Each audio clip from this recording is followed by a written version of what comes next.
So I've been getting a lot of requests recently to make a guide about the different builds and different weapons and all that kind of stuff. And I've been thinking how to give you guys the best information in the simplest way possible. And I've decided that I'm going to categorize it into the three different categories of the Holy Trinity: tanks, DPS, and support. Hello, my name is Shiko, and if you end up enjoying this kind of video and appreciate the effort that I've been put into it, please don't forget to like and subscribe, as it does help me out tremendously.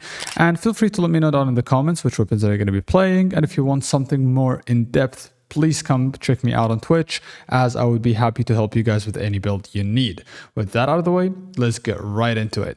So the first category on this list would be the category of tanks, for those of you beefy boys that like this kind of playstyle.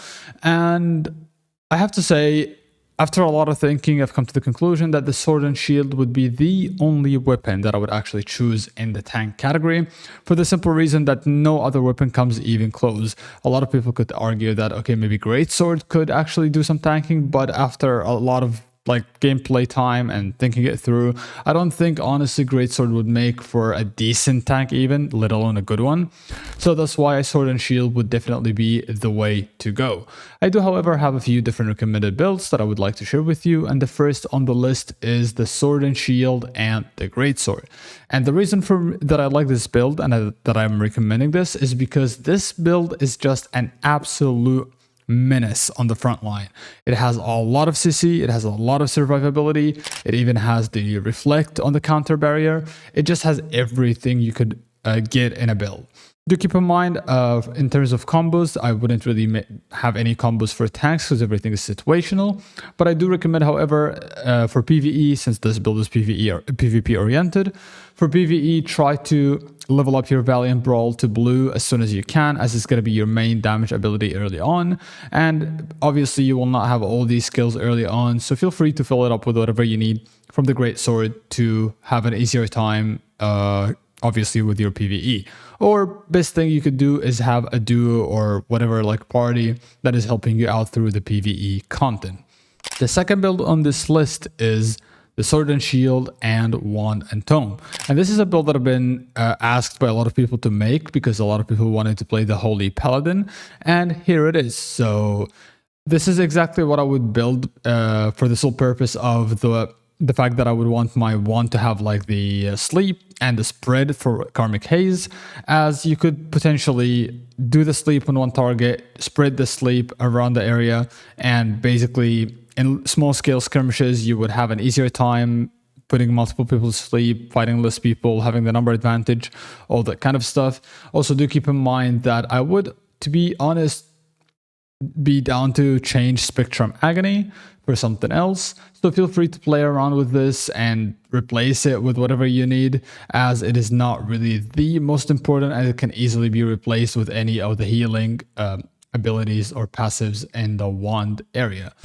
The third build on this list is one of my favorites, and one that I'm honestly not going to go into details with, for the sole purpose that I want you guys to actually play around with it and figure it out.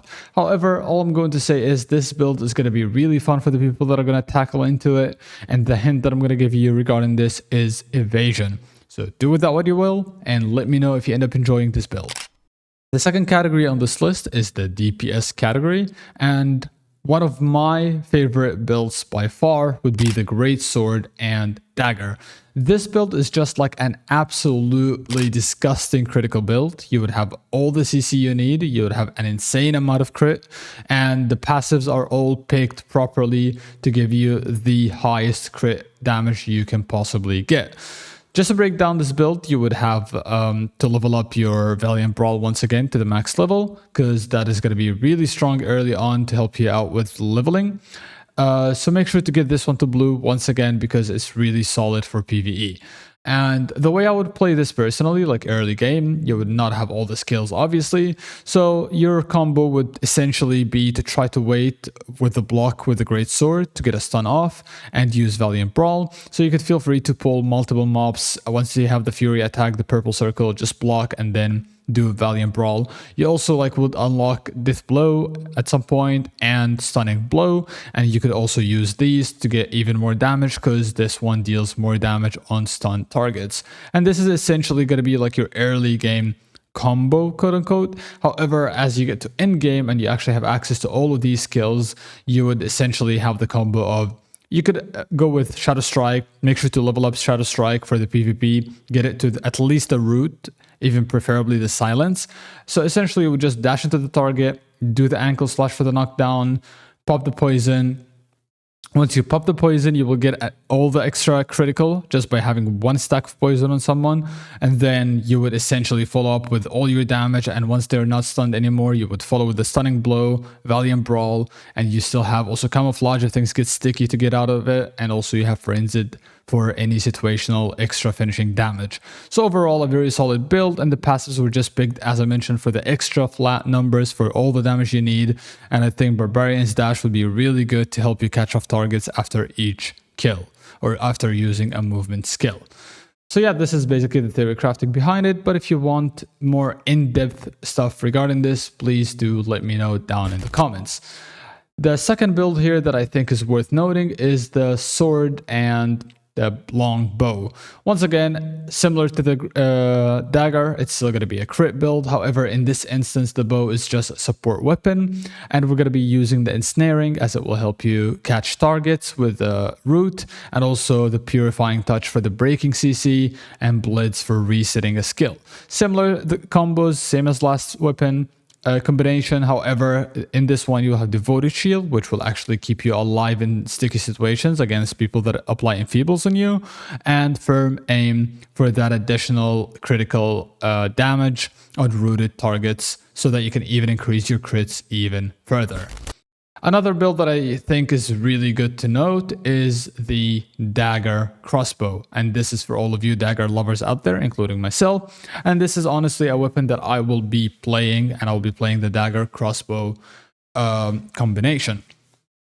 Do keep in mind, however, actually, like crossbow dagger is better, but it's just because I am a dagger enjoyer. That's why that is going to be my main weapon, and this is what I would be rocking for PvE specifically. However, when it comes to PvP, I would obviously play around with a few of these things. For example, I would be changing some of these to, let's say, detection for the extra evasion to save myself a little bit more damage from other enemies. I would also, of course, add camouflage instead of Black Wind Spirit, because I don't think it's really worth taking for PvP. You could also take Fatal Stigma in some cases if you think it's like small scale skirmishes. It will come in handy for sure.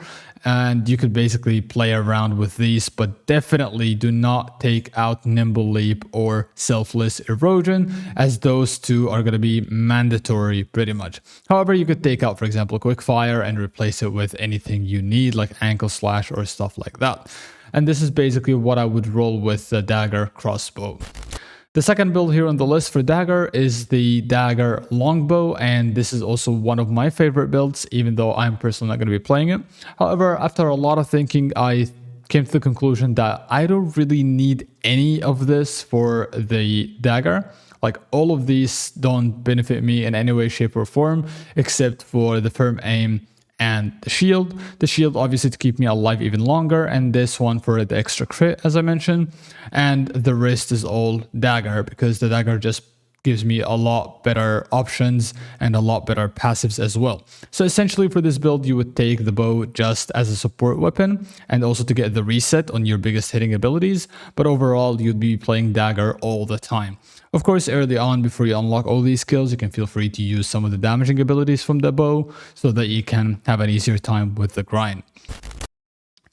Another weapon that is on this list that I like a lot is the staff, and my favorite staff build by far is staff, wand, and tome. This is, in my opinion, one of the strongest, if not the strongest, king of PvE. You could, of course, like swap them around to have wand and staff, but I think it's up to your preferred playstyle. Both work, both are really strong, and this is what I would pick for PvE.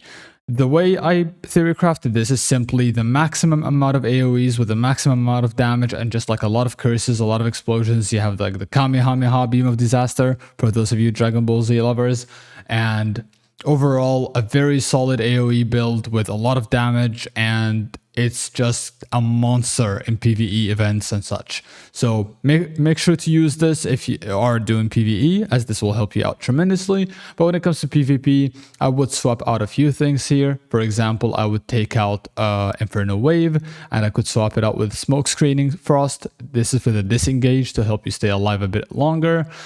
You could basically just add a little bit more CC here and there for some of these builds. You could take out Corrupted Magic Circle. You could also take out Beam of Disaster and add things that are keeping you alive longer, or CC or stuff like that. So feel free to play around with this. However, this is the PvE build, and if you want like a fully ready PvP build, I will be making more in the future on my Twitch. So definitely feel free to come check out the link down in the description.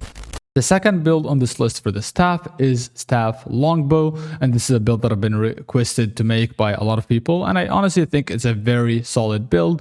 Similar to the previous build, Staff would still be full damage with a lot of AoE, and Longbow would still be there to support, and in this instance I feel like Storm String is going to be really good because it increases your range, even for the staff, and you also will have Firm Aim to increase your critical hit, and you also have Sniper Sense to once again increase your critical hit per 1 meter.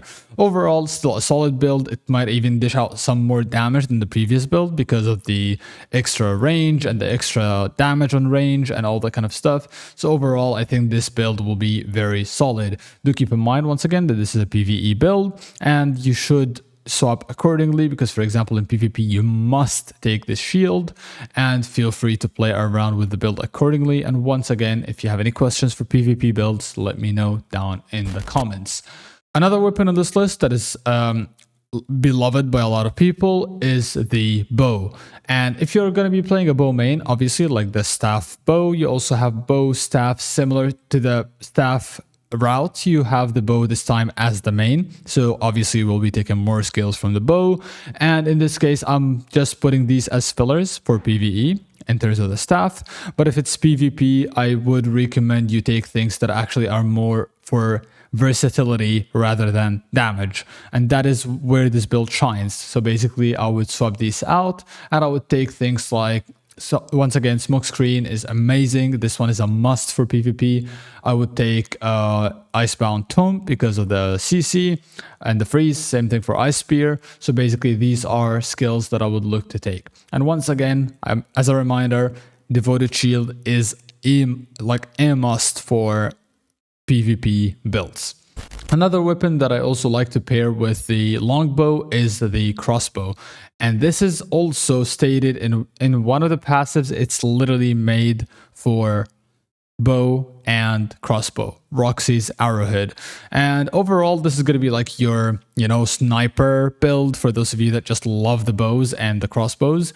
And overall, I think this is also a very solid build, and once again, PvE build. However, when you play PvP, I would take out Recoil Fire and put Selfless Erosion, as this skill is a must for this. You could also play around with some of these skills and some of these passives, and once again, you must have Devoted Shield as well. The last build for the bow on this list is the bow dagger, since a lot of people liked the dagger alongside the bow. I think overall this is a very solid build, to be honest, and once again, I would swap these out for the PvP because this is also once again PvE.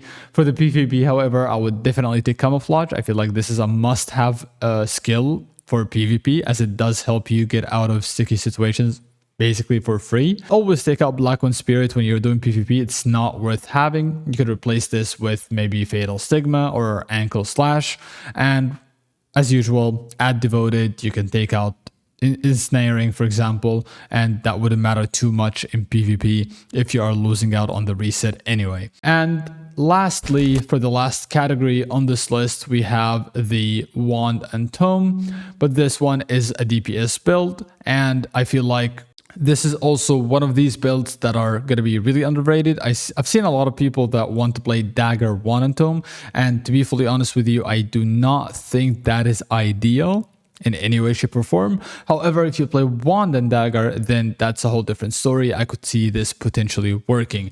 This is once again a PvE build with a lot of damage in place, and I've taken Unruly Euphoria because every time you land a new status ailment, which in this case like poisons and curses and all that stuff, it would reduce the cooldown of attack type skills by 5.3 seconds. Sorry, by 0.53 seconds. So obviously this is going to be very solid as you have a lot of curses, a lot of poison, and it will help you out just refresh your damaging skills pretty often. Do keep in mind, once again, for PvP, I would obviously swap out, once again, Black Wind Spirit. I'll take that out completely, and I could speak into Camouflage. Camouflage is, as usual, a must-have for PvP. And lastly, in this list, the category of supports. And even though I know that a lot of people will play supports as, let's say, Wand and Tome Shield and all that stuff, the reason that this is the only build that I included, which is Wand and Bow, is for the sole purpose that I personally think if you are going support and that is your role, there is no competing build with this build. No matter what you go, I don't see any build realistically being better than this for support, and this is why this is the only recommended build I made for this support list. And this is very simple. This is all skills to maximize your support potential with just like curses to, you know, dish out some dots here and there. But overall, you have like massive heals, you have the sleep, you have ensnaring to support your teammates, and of course, deadly marker to increase their hit rate and crit by 200 even. Also blitz, you also have the break out of CC, and you can even use this on your allies to either break them out of CC or even cleanse them if they are not having any CC applied to them and they also only have an enfeeble. You could basically cleanse their enfeeble, and that will help your allies tremendously. So overall, a very solid build that has all the buffs you need with all the heals, the break CCs, and the passives are used to maximize your amount of heals and support potential. And of course, shield is just to keep you alive if, let's say, daggers jump you or any of those melee classes that try to pick you out of your group. Do keep in mind, of course, this is fully support, so I would highly recommend you have someone helping you out in PvE, because you will not deal any damage with this build. However, if you're playing solo, obviously make sure to replace some of these skills for some damage from your wand, and the reason for that is because you want to level up your wand mastery as much as you possibly can. Of course, you could still level up the bow as well, but you would want to prioritize the wand. But yeah, these are all the builds that I have for you today. And as I mentioned, if you have any questions, let me know down in the comments. And if you want something that is made tailored for you, let me know down in the comments or hop by my Twitch streams and I will be helping you out with any build you need. And with that out of the way, stay safe as usual. I hope I was able to help you with this. And until the next one, peace.